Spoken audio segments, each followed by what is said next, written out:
നമസ്കാരം. ജില്ലാ വാർത്തകളിലേക്ക് സ്വാഗതം. ആദ്യം പ്രധാന വാർത്തകൾ. സൗദിയിൽ വധശിക്ഷയ്ക്ക് വിധിക്കപ്പെട്ട് ജയിലിൽ കഴിയുന്ന ഫറൂഖ് കോടമ്പുഴ സ്വദേശി മച്ചിലകത്ത് അബ്ദുറഹീമിനെ ജീവിതത്തിലേക്ക് തിരികെ കൊണ്ടുവരാൻ അവശേഷിക്കുന്നത് ഇനി 20 ദിവസം.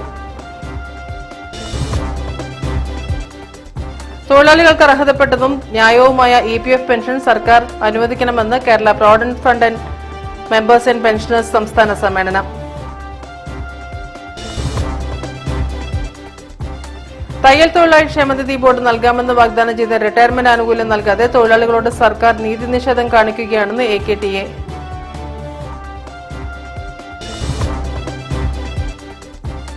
ജീവകാരുണ്യ പ്രവർത്തകൻ KPM ഭരതന് സതയം ചാരിറ്റബിൾ ട്രസ്റ്റ് ബോച്ചി അവാർഡ്.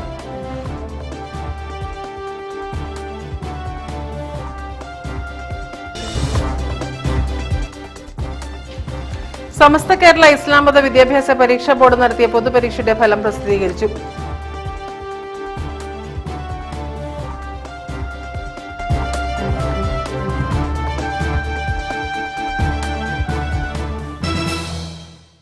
ഞാൻ രാജശ്രീ കൃഷ്ണദാസ്. വിശദമായ വാർത്തകളിലേക്ക്. സൗദിയിൽ വധശിക്ഷയ്ക്ക് വിധിക്കപ്പെട്ട ജയിലിൽ കഴിയുന്ന ഫറൂഖ് കോടമ്പുഴ സ്വദേശി മച്ചിലകത്ത് അബ്ദുറഹീമിനെ ജീവിതത്തിലേക്ക് തിരികെ കൊണ്ടുവരാൻ അവശേഷിക്കുന്നത് ഇനി 20 ദിവസം മാത്രം. ഏപ്രിൽ 16 മുമ്പ് മോചനദ്രവ്യമായി 34 കോടി രൂപ നൽകണം. ഇതിനുള്ള പ്രയത്നത്തിലാണ് സുഹൃത്തുക്കളും നാട്ടുകാരും.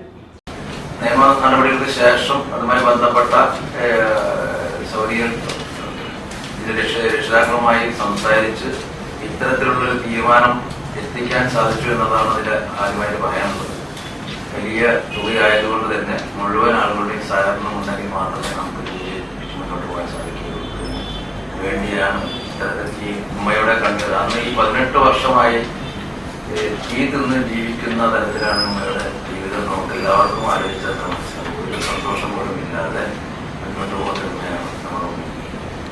കോഴിക്കോട് ജില്ലയിലെ ഫറൂഖ് കോടമ്പുഴ സ്വദേശി മച്ചിലകത്ത് അബ്ദുൾ റഹീം 18 വർഷത്തിലധികമായി സൗദിയിൽ റിയാദ് ജയിലിൽ അകപ്പെട്ടിരിക്കുകയാണ്. റഹീം റിയാദിലേക്ക് പോയി 1 മാസം തികയും മുൻപേ മനഃപൂർവ്വമല്ലാത്ത കയ്യബദ്ധത്താൽ സൗദി പൗരൻ മരിച്ചത് കാരണമാണ് റഹീം ജയിലിലായത്. 18 വർഷത്തിനിടയിൽ 2 തവണ വധശിക്ഷയ്ക്ക് വിധിക്കുകയും ഇന്ത്യൻ എംബസി അപ്പീലിന് പോയതിനാൽ ശിക്ഷ സ്റ്റേ ചെയ്ത് മേൽക്കോടതിയിലേക്ക് എത്തുകയുമായിരുന്നു. ശേഷം അവസാനമായി മേൽക്കോടതിയും വധശിക്ഷ വിധിച്ചിരിക്കുകയാണെന്ന് ഉമ്മ ഫാത്തിമയും ലീഗൽ അസിസ്റ്റൻസ് കമ്മിറ്റി ഭാരവാഹികളും വാർത്താസമ്മേളനത്തിൽ പറഞ്ഞു. സൗദിയിലെ പ്രമുഖർ വിഷയത്തിൽ ഇടപെട്ടെങ്കിലും വധശിക്ഷ എന്ന ഒറ്റ നിലപാടിൽ ഉറച്ചു നിൽക്കുകയായിരുന്നു കുടുംബം. ഇപ്പോൾ മോചനദ്രവ്യം എന്ന ഉപാധിയോടെ മാപ്പ് നൽകാൻ തയ്യാറായത് ആണ് പ്രതീക്ഷയ്ക്ക് വക നൽകിയത്. മോചനദ്രവ്യം കണ്ടെത്തി അബ്ദുൾ റഹീമിനെ മോചിപ്പിക്കുക എന്ന വലിയ ദൗത്യമേറ്റെടുത്ത് സന്നദ്ധ സംഘടനകളും സുഹൃത്തുക്കളും നാട്ടുകാരും ചേർന്ന് അബ്ദുൾ റഹീം മോചന നിയമ സഹായ സമിതി രൂപീകരിച്ചിരിക്കുകയാണെന്നും 34 കോടി എന്ന വലിയ തുക സമാഹരിക്കാൻ നാട്ടിലെയും മറുനാട്ടിലെയും ആളുകൾ ഇടപെടൽ നടത്തണമെന്നും റഹീമിൻ്റെ ഉമ്മ ഫാത്തിമയും ഭാരവാഹികളും വാർത്താസമ്മേളനത്തിൽ ആവശ്യപ്പെട്ടു. News bureau, Kozhikode. തൊഴിലാളികൾക്ക് അർഹതപ്പെട്ടതും ന്യായവുമായ EPF പെൻഷൻ കേന്ദ്ര സർക്കാർ അനുവദിക്കണമെന്ന് Kerala provident fund members and pensioners സംസ്ഥാന സമ്മേളനം. സംസ്ഥാന പ്രസിഡന്റ് KT അരവിന്ദാക്ഷൻ സമ്മേളനം ഉദ്ഘാടനം ചെയ്തു. Kerala provident fund members and pensioners association സംസ്ഥാന സമ്മേളനം സംസ്ഥാന പ്രസിഡന്റ് അരവിന്ദാക്ഷൻ KT ഉദ്ഘാടനം ചെയ്തു. ജീവിതത്തിന്റെ നല്ല കാലം മുഴുവൻ ജോലി ചെയ്ത തൊഴിലാളികൾക്ക് ജീവിത സായാഹ്നത്തിൽ പ്രയാസമില്ലാതെ ജീവിക്കുന്നതിന് വേണ്ടി കേന്ദ്ര സർക്കാർ സ്വകാര്യ മേഖലയിൽ നടപ്പിലാക്കിയ പെൻഷൻ പദ്ധതിയാണ് EPF ഓർഗനൈസേഷൻ എന്ന വസ്തുത മനസ്സിലാക്കാതെയാണ് ഇപ്പോഴത്തെ അധികാരികൾ പ്രവർത്തിക്കുന്നതെന്ന് സമ്മേളനം ചൂണ്ടിക്കാട്ടി. ഇന്നത്തെ കാലത്ത് ജീവിക്കുവാൻ മിനിമം പെൻഷൻ 10,000 രൂപയെങ്കിലും അനുവദിക്കണമെന്നും സമ്മേളനം പ്രമേയത്തിലൂടെ കേന്ദ്ര സർക്കാരിനോട് ആവശ്യപ്പെട്ടു. 10, 25, 30, 35 കൊല്ലം ഒരു തൊഴിലാളി ആ തൊഴിലാളിയുടെ നല്ല കാലം മുഴുവൻ ജോലി ചെയ്തിട്ടും സായാഹ്നകാലത്ത് ബുദ്ധിമുട്ടില്ലാതെ പ്രയാസമില്ലാതെ ജീവിക്കുന്നതിന് വേണ്ടി ഒരു പെൻഷൻ പദ്ധതി ഉണ്ടാക്കുക എന്ന ഉദ്ദേശത്തോടു കൂടിയാണ് 1995 നവംബർ 16 പെൻഷൻ പദ്ധതി കേന്ദ്ര സർക്കാർ കൊണ്ടുവന്നത്. ഒരു തൊഴിലാളി ഒരു മാസം മുഴുവൻ ജോലി ചെയ്താൽ ആ മൊത്തം വേതനത്തിന്റെ 24% EPF-ലേക്ക് അടയ്ക്കുന്നത്. അതിൽ 12% തൊഴിലാളിയും 12% മുതലാളിയും.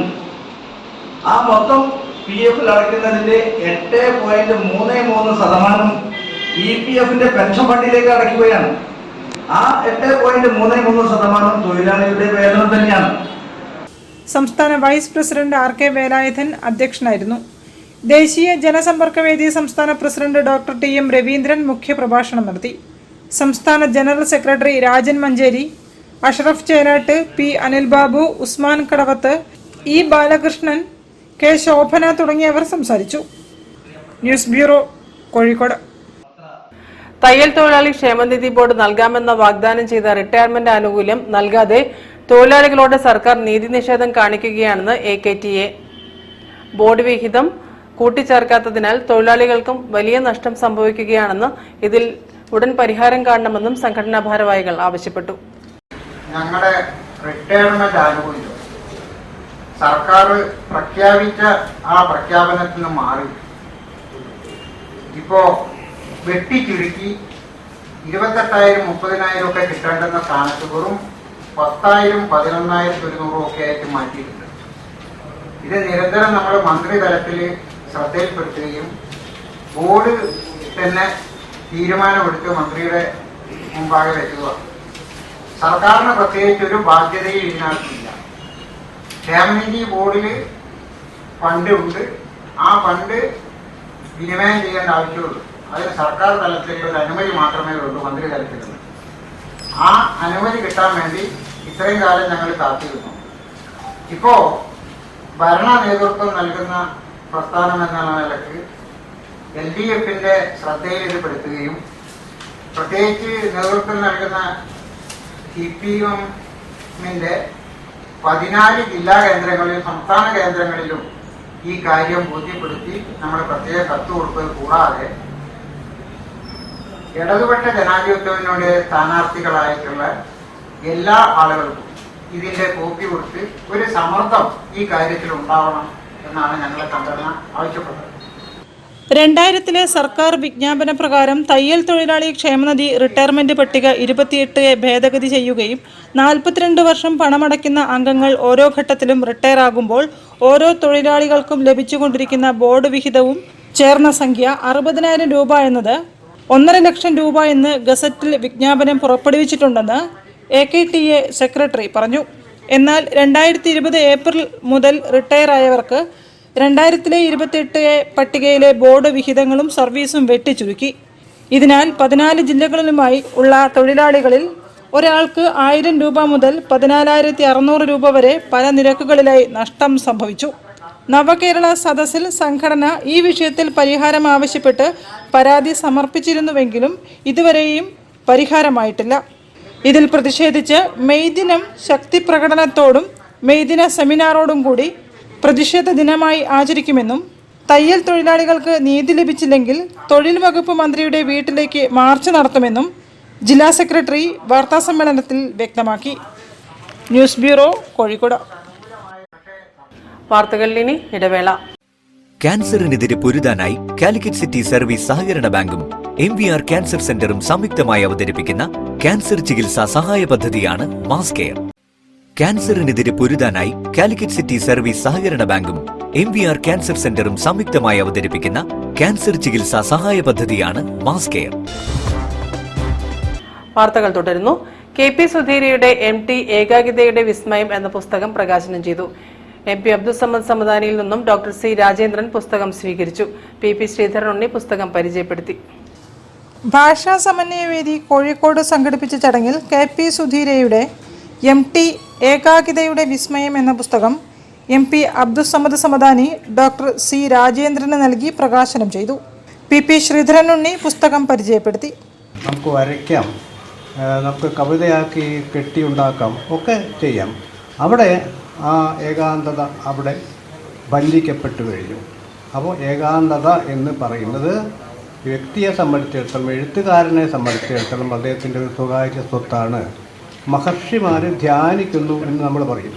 മഹർഷിമാർ ധ്യാനിക്കുന്നു, സൂഫിമാർ ധ്യാനിക്കുന്നു, അല്ലെങ്കിൽ മുനിമാർ ധ്യാനിക്കുന്നു.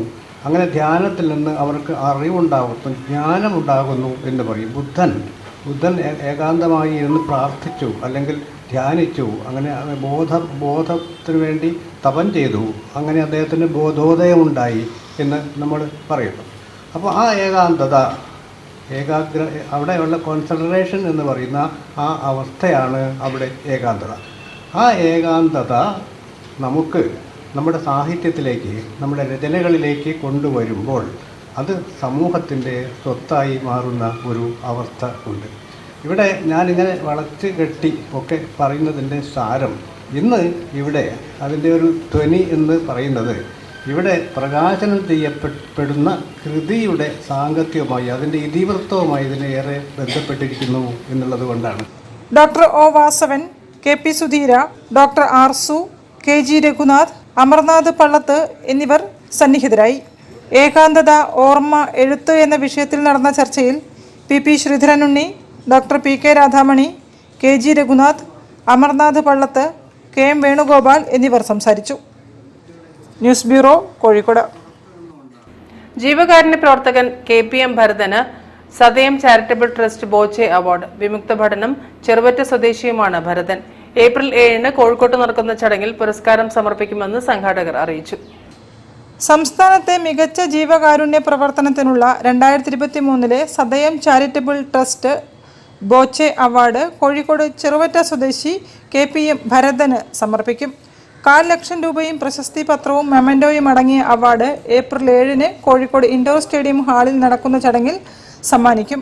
ഇതിന്റെ ഭാഗമായി ജില്ലയിലെ മുതിർന്ന അങ്കണവാടി പ്രവർത്തകരെയും അനുമോദിക്കും. സംസ്ഥാനത്തെ മികച്ച ജീവകാരുണ്യ പ്രവർത്തനത്തിനുള്ള 2023 Sadayam charitable trust Boche doctor Bobby Chumannur award Kozhikode Cheruvatta സ്വദേശി KPM ഭരതൻ. 500,000 രൂപയും പ്രശസ്തി പത്രവും മെമന്റോയും അടങ്ങിയ അവാർഡാണ്. ഏപ്രിൽ 7-ന് ഉച്ച കഴിഞ്ഞ് 2:30 അവാർഡ് വിതരണം നടത്തുന്നത്. കോഴിക്കോട് ഇൻഡോർ സ്റ്റേഡിയം ഹാളിൽ നടക്കുന്ന ചടങ്ങിൽ സമർപ്പണം നടത്തും. ഇതോടനുബന്ധിച്ച് തന്നെ ജില്ലയിലെ മുതിർന്ന അംഗനവാടി പ്രവർത്തകരെ അനുമോദിക്കുന്ന ചടങ്ങും ഉണ്ടായിരുന്നു. സാമൂഹ്യ സാംസ്കാരിക പ്രവർത്തകൻ P ശ്രീനിവാസൻ, റിട്ടയർഡ് പ്രധാനാധ്യാപകൻ N പ്രേമരാജൻ, മുതിർന്ന മാധ്യമ പ്രവർത്തകരായ K Mohandas, Sarvadamanan Kunnamangalam, trust general convener P Sivaprasad എന്നീ ജൂറികളാണ് അവാർഡ് ജേതാവിനെ നിർണയിച്ചത്. വാർത്താസമ്മേളനത്തിൽ സർവദമനൻ കുന്നമംഗലം, P ശിവപ്രസാദ്, MK ഉദയകുമാർ തുടങ്ങിയവർ സംബന്ധിച്ചു. News bureau, Kozhikode. SUCI communist തെരഞ്ഞെടുപ്പ് കൺവെൻഷൻ നടത്തി. സംസ്ഥാന സെക്രട്ടറി ജേസൺ ജോസഫ് ഉദ്ഘാടനം ചെയ്തു. ഡോക്ടർ M ജ്യോതി പ്രകാശാണ് കോഴിക്കോട് മണ്ഡലം സ്ഥാനാർത്ഥി. പാർട്ടി പ്രവർത്തകരും നേതാക്കളും പ്രചരണ പരിപാടിയിൽ പങ്കെടുത്തു. SUCI കമ്മ്യൂണിസ്റ്റ് കോഴിക്കോട് പാർലമെന്റ് മണ്ഡലം സ്ഥാനാർത്ഥി ഡോക്ടർ M ജ്യോതി രാജിന്റെ തെരഞ്ഞെടുപ്പ് പ്രചരണ കൺവെൻഷൻ സംസ്ഥാന സെക്രട്ടറി ജെയ്സൺ ജോസഫ് ഉദ്ഘാടനം ചെയ്തു. ഇന്നിവിടെ നാളെ അടുത്ത ദിവസം മറ്റൊരു ക്യാമ്പിലെത്തുന്ന എത്ര പെട്ടെന്നാണ് കാര്യങ്ങൾ.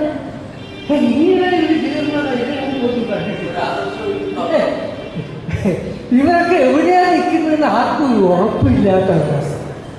അപ്പോ അങ്ങനെയുള്ളൊരു കാലഘട്ടത്തിൽ ഇതാ കുറച്ച് പേര് കോട്ടൊന്നും തുന്നാതെ, ഇവരൊക്കെ കോട്ട് തുന്നുന്നവരാണ്. അതാണല്ലോ ഈ ക്യാമ്പ് മാറുന്നത് കോട്ട് തുന്നുന്നത് കൊണ്ടാണ്, അല്ലേ? ഇവിടെ അവസരം കിട്ടിയില്ലെങ്കിൽ അവിടെ പോയി അവസരം കിട്ടും. എവിടെയെങ്കിലും അവസരം കിട്ടിയാൽ പോലെ എന്ത് പൊളിറ്റിക്സ് വന്നു, ഇതാ പറയുന്നത്, എന്ത് പൊളിറ്റിക്സ് വന്നു. എന്നാൽ ഇവിടെ ഇതാ കുറെ പേര് നമുക്ക് ആളുകൾ ജയിക്കാൻ വേണ്ടി തന്നെയാണെന്ന് ചോദിക്കരുത്. എന്നോട് ചോദിച്ചിരുന്നു മത്സരിക്കും, ഞങ്ങൾ ജയിക്കാൻ തന്നെയാണ് മത്സരിക്കുന്നവര്. ജയിക്കാനല്ലെങ്കിൽ പിന്നെ തോക്കാൻ വേണ്ടി ആരെങ്കിലും മത്സരിക്കും. ഞങ്ങൾ ജയിക്കാൻ വേണ്ടി തന്നെയാണ് മത്സരിക്കുന്നത്. പക്ഷെ ജയിക്കണമോ വേണ്ടിയോ തീരുമാനിക്കേണ്ടത് നിങ്ങളാണ്. നിങ്ങൾ അതിനനുസരിച്ച് വളരണം എന്നാണ് ഞങ്ങൾ ആവശ്യപ്പെടുന്നത്. പാർലമെന്റ് മണ്ഡലം കൺവീനർ VK സദാനന്ദൻ അധ്യക്ഷം വഹിച്ചു. Doctor D Surendranath, S Rajeevan, PM Sreekumar, KK Surendran, KP Saji, MK Rajan തുടങ്ങിയവർ പ്രസംഗിച്ചു. News bureau, Kozhikode. വാർത്തകളിൽ ഇനി മറ്റൊരു ഇടവേള. ക്യാൻസറിനെതിരെ പൊരുതാനായി കാലിക്കറ്റ് സിറ്റി സർവീസ് സഹകരണ ബാങ്കും MVR ക്യാൻസർ സെന്ററും സംയുക്തമായി അവതരിപ്പിക്കുന്ന ക്യാൻസർ ചികിത്സാ സഹായ പദ്ധതിയാണ് മാസ് കെയർ. ക്യാൻസറിനെതിരെ പൊരുതാനായി കാലിക്കറ്റ് സിറ്റി സർവീസ് സഹകരണ ബാങ്കും MVR ക്യാൻസർ സെന്ററും സംയുക്തമായി അവതരിപ്പിക്കുന്ന ക്യാൻസർ ചികിത്സാ സഹായ പദ്ധതിയാണ് മാസ് കെയർ. വാർത്തകൾ തുടരുന്നു. സമസ്ത കേരള ഇസ്ലാം മത വിദ്യാഭ്യാസ പരീക്ഷാ ബോർഡ് നടത്തിയ പൊതുപരീക്ഷയുടെ ഫലം പ്രസിദ്ധീകരിച്ചു. 5, 7, 10, +2 ക്ലാസുകളിലേക്കാണ് പൊതുപരീക്ഷ നടന്നത്. ഇത്തവണ 98.21% വിജയം. ഓരോ വർഷവും വിജയ ശതമാനം പറയാറുണ്ട്. ഈ വർഷം 98.21% വിജയമാണ് പരീക്ഷയിലുണ്ടായിട്ടുള്ളത്. 98.21. അതിൽ 5289 പേർക്ക് ടോപ്പേഴ്സ് കരസ്ഥമായിട്ടുണ്ട്. ഈ 10,000-ലധികം വരുന്ന മദ്രസകളിൽ സ്വദേശത്തും വിദേശത്തും അത് പരീക്ഷകൾ നടത്തിയിട്ട് ഒരു ബുദ്ധിമുട്ടും കൂടാതെ, ഒരു പ്രയാസവും കൂടാതെ എല്ലാ വർഷവും നടന്നു വരാറുണ്ട്. ഈ വർഷവും വളരെ ഭംഗിയായിട്ടാണ് പരീക്ഷ നടന്നത്. ഇന്ത്യയിലും വിദേശത്തുമായി 2,58,858 പേർ പൊതുപരീക്ഷയിൽ പങ്കെടുത്തു. ഇതിൽ 2,54,223 പേർ വിജയിച്ചതായി സമസ്ത വിദ്യാഭ്യാസ board general secretary MT Abdulla മുസ്ലിയാരും ജനറൽ മാനേജർ K മോയിൻകുട്ടിയും അറിയിച്ചു. 98.21% വിജയനിരക്ക്. പരീക്ഷാഫലം www.samasta.info, result.samasta.info എന്നീ വെബ്സൈറ്റുകളിൽ ലഭിക്കും. ഒരു വിഷയത്തിൽ മാത്രം പരാജയപ്പെട്ടവർക്ക് അതത് ഡിവിഷൻ കേന്ദ്രങ്ങളിൽ ഏപ്രിൽ 21 നടക്കുന്ന സേഫ് പരീക്ഷയിൽ പങ്കെടുക്കാം. മാർച്ച് 27 മുതൽ ഏപ്രിൽ 3 വരെ മദ്രസ ലോഗിൻ ചെയ്ത് കുട്ടികളെ രജിസ്റ്റർ ചെയ്ത് ഓൺലൈനായി ഫീസ് അടയ്ക്കാമെന്നും വിദ്യാഭ്യാസ ബോർഡ് ഭാരവാഹികൾ വാർത്താസമ്മേളനത്തിൽ പറഞ്ഞു. News bureau, Kozhikode. അഭീഷ്ടവരദായിനിയായ അത്തോളി പാലോറത്തുകാവ് ഭഗവതി ക്ഷേത്രത്തിലെ പൊങ്കാല സമർപ്പണം ഭക്തിസാന്ദ്രമായി. ഇതാദ്യമായി നടന്ന പൊങ്കാല സമർപ്പണത്തിന് 100 കണക്കിന് ഭക്തർ സന്നിഹിതരായി. അത്തോളി പാലോറത്തുകാവ് ഭഗവതി ക്ഷേത്രത്തിൽ ഇതാദ്യമായാണ് പൊങ്കാല സമർപ്പണം നടത്തിയത്. ക്ഷേത്രത്തിന് തെക്കു ഭാഗത്തും വടക്കു ഭാഗത്തുമായി പ്രത്യേകം തയ്യാറാക്കിയ സ്ഥലങ്ങളിൽ ഭക്തർ അടുപ്പുകൂട്ടി. നിവേദ്യത്തിനായി അരിയും ശർക്കരയും നെയ്യും ചേർത്ത് കലത്തിൽ വേവിക്കാൻ തയ്യാറാക്കി. മേൽശാന്തി ഹരീഷ് നമ്പൂതിരി പണ്ടാര അടുപ്പിൽ നിന്നും തീ പകർന്ന് മറ്റ് അടുപ്പുകളിലേക്ക് കൈമാറിയതോടെ ക്ഷേത്രാങ്കണം യാഗശാലയായി മാറി. തുടർന്ന് തിരുമേനി എല്ലാവരുടെയും നിവേദ്യത്തിൽ തീർത്ഥം തളിച്ചു. പ്രമുഖ ജ്യോതിഷികളുടെ നിർദ്ദേശത്തോടെ ആരംഭിച്ച പൊങ്കാല വിപുലമായി തന്നെ ഈ വർഷം തുടക്കമിട്ടതായി ക്ഷേത്രം പ്രസിഡന്റ് RM കുമാരൻ പറഞ്ഞു. ഈ പ്രാവശ്യം ആദ്യമായിട്ടാണ് പൊങ്കാല സമർപ്പണം നടക്കുന്നത്. വളരെ വിപുലമായ ഒരുക്കങ്ങൾ പൂർത്തീകരിച്ച ശേഷമാണ് ഈ പൊങ്കാല ദർശനം വളരെ ഭംഗിയായി, പൊങ്കാല സമർപ്പണം വളരെ ഭംഗിയായി നടക്കുന്നത്. സ്വർണ്ണപ്രശ്നത്തിൽ കണ്ടതിൻ്റെ അടിസ്ഥാനത്തിലാണ് ഈ സ്വർണ്ണപ്രശ്നം പൊങ്കാല സമർപ്പണം ഇവിടെ നടക്കുന്നത്. പൊങ്കാല സമർപ്പണത്തോടനുബന്ധിച്ച് നിരവധി ഭക്തജനങ്ങളാണ് ആ ചടങ്ങിൽ പങ്കെടുക്കാൻ വേണ്ടി ഇവിടെ എത്തിയിട്ടുള്ളത്. വളരെ ഭംഗിയായി ഈ ചടങ്ങ് പൂർത്തീകരിക്കപ്പെട്ടിരിക്കുകയാണ്. ഉത്സവ പരിപാടികളിൽ വ്യാഴാഴ്ച കലവറ നിറയ്ക്കൽ, സർവൈശ്വര്യ പൂജ, സർപ്പബലി എന്നിവ, വെള്ളിയാഴ്ച ആഘോഷവരവ്, മുല്ലയ്ക്കൽ പാട്ടിനെഴുന്നള്ളത്ത്, രാത്രി തിറ, കൂത്ത് എന്നിവയോടെ ഉത്സവം സമാപിക്കും. ഉത്സവാഘോഷ committee chairman Thayyil Praveen Raj, president RM Kumaran, secretary KK Sasheendran തുടങ്ങിയവരുടെ നേതൃത്വത്തിലാണ് ഉത്സവം നടക്കുന്നത്. News bureau, Atholi. 5 മുതൽ 10 വരെ ക്ലാസുകാർക്കുള്ള national science and maths championship പരീക്ഷയ്ക്ക് ഏപ്രിൽ 5 വരെ അപേക്ഷിക്കാം. ഏപ്രിൽ 21 ഓൺലൈനായാണ് പരീക്ഷ നടക്കുക. കൂടുതൽ വിവരങ്ങൾക്ക് 9074013886 എന്ന നമ്പറിൽ ബന്ധപ്പെടാം. സെന്റർ ഫോർ കോമ്പറ്റേറ്റീവ് എക്സലൻസിന്റെയും X&Y ലേണിംഗിന്റെയും സംയുക്താഭിമുഖ്യത്തിൽ 5 മുതൽ 10 വരെയുള്ള ക്ലാസുകാർക്ക് സംഘടിപ്പിക്കുന്ന NSMC പരീക്ഷയ്ക്ക് അപേക്ഷിക്കേണ്ട അവസാന തീയതി ഏപ്രിൽ 5 വരെ നീട്ടിയതായി X&Y ലേണിംഗ് സാരഥികൾ അറിയിച്ചു. ഇന്ത്യയിലെ പ്രീമിയർ ഇൻസ്റ്റിറ്റ്യൂട്ടുകൾ, എഞ്ചിനീയറിംഗ് ആണെങ്കിൽ IIT പോലെയുള്ള, മെഡിക്കൽ ആണെങ്കിൽ മെഡിക്കലാണെങ്കിൽ എയിംസ്, അതുപോലെ തന്നെ നമ്മുടെ മെഡിക്കൽ കോളേജുകൾ പോലെയുള്ള സ്ഥാപനങ്ങളിൽ കേരളത്തിലുള്ള വിദ്യാർത്ഥികൾ അധികം എത്തിപ്പെടാത്തതിന്റെ മെയിൻ റീസണും അത് തന്നെയാണ്. നമ്മുടെ സ്റ്റുഡൻസ് ഒരു സ്കൂൾ ലെവലിൽ നിന്ന് അതിന്റെ അപ്പുറത്തേക്ക് മറ്റ് സംസ്ഥാനത്തുള്ള കുട്ടികൾ പ്രിപ്പയർ ചെയ്യുന്ന പോലെ പ്രിപ്പയർ ചെയ്യുന്നില്ല എന്നുള്ളതാണ്. അപ്പൊ അതിന്റെ അടിസ്ഥാനത്തിലാണ് ഞങ്ങൾ എഞ്ചിനീയേഴ്സ് ആൻഡ് ഡോക്ടേഴ്സ് അടങ്ങുന്ന ഒരു ടീം ഇത്തരത്തിലൊരു എഡ്ടെക് സ്റ്റാർട്ടപ്പ് തുടങ്ങുന്നതും അതിന്റെ ഭാഗമായിട്ട് ഒരുപാട് ആക്ടിവിറ്റീസ് കണ്ടക്ട് ചെയ്യുന്നതും. അപ്പൊ അതിൽ വളരെ ഇമ്പോർട്ടന്റ് ആയിട്ട് ഞങ്ങൾ കഴിഞ്ഞ വർഷങ്ങളിലൊക്കെ കണ്ടക്ട് ചെയ്യുന്നതുമായിട്ടുള്ള ഒരു പ്രോഗ്രാം ആയിരുന്നു national science and maths championship എന്ന് പറയുന്ന NSMC എന്ന് പറയുന്ന ഒരു കോമ്പറ്റീറ്റീവ് എക്സാം. ജൂനിയർ സീനിയർ കാറ്റഗറികളിൽ 2 ഘട്ടങ്ങളിലായി നടക്കുന്ന പരീക്ഷയിൽ 5 ലക്ഷം രൂപയുടെ സ്കോളർഷിപ്പ്, ക്യാഷ് പ്രൈസുകളാണ് വിജയികൾക്ക് ഒരുക്കിയിട്ടുള്ളത്. ഓൺലൈനായാണ് അപേക്ഷകൾ സമർപ്പിക്കേണ്ടത്. കൂടുതൽ വിവരങ്ങൾക്ക് 7736021333 എന്ന നമ്പറിൽ ബന്ധപ്പെടണമെന്നും സംഘാടകർ വാർത്താസമ്മേളനത്തിൽ പറഞ്ഞു. News bureau, Kozhikode.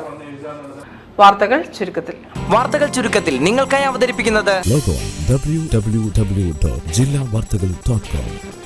ജനം ചാരിറ്റബിൾ ട്രസ്റ്റ് സംഘടിപ്പിച്ച ഇഫ്താർ സൗഹൃദ സംഗമം മുസ്തഫ കൊമേരി ഉദ്ഘാടനം ചെയ്തു. Janam charitable trust chairman Rafi Puthiyakadavu അധ്യക്ഷനായിരുന്നു. തോട്ടത്തിൽ രവീന്ദ്രൻ MLA, മുൻ ഡെപ്യൂട്ടി മേയർ മീര ദർശക്, പ്രശസ്ത മാപ്പിളപ്പാട്ട് രചയിതാവ് ബാപ്പു വെള്ളിപ്പറമ്പ്, പ്രശസ്ത മാപ്പിളപ്പാട്ട് ഗായകൻ IP Siddique, Chandrika bureau chief Luqman Mambad, K Shameer, advocate Kumaran, Punathil Ismail തുടങ്ങിയവർ സംസാരിച്ചു. മാമ്പുഴ ശുചീകരണത്തിന് TDRF chief coordinator Umarali Shihab, ജില്ലാ കോർഡിനേറ്റർ മഠത്തിൽ അസീസ് എന്നിവർ നേതൃത്വം നൽകി. സലീം കൊമ്മേരി, നൌഷാദ് നല്ലളം, മിർഷാദ് ഒളവണ്ണ, വിപിൻ തുവശ്ശേരി തുടങ്ങി 40ഓളം പ്രവർത്തകർ ശുചീകരണ പ്രവൃത്തിയിൽ പങ്കാളികളായി.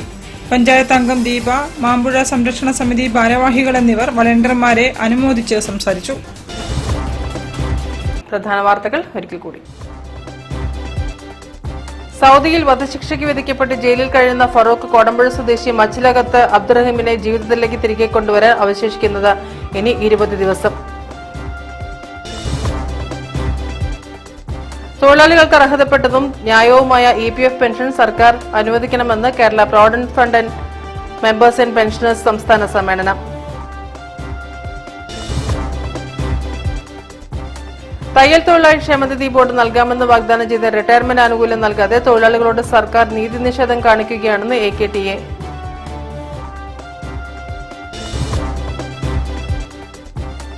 ജീവകാരുണ്യ പ്രവർത്തകൻ KPM ഭരതന് സതയം ചാരിറ്റബിൾ ട്രസ്റ്റ് ബോച്ചി അവാർഡ്.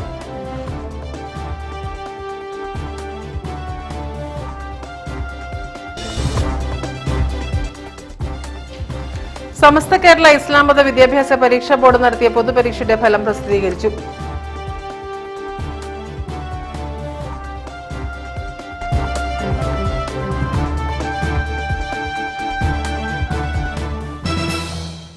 ഈ വാർത്താ ബുള്ളറ്റിൻ സമാപിക്കുന്നു. നമസ്കാരം.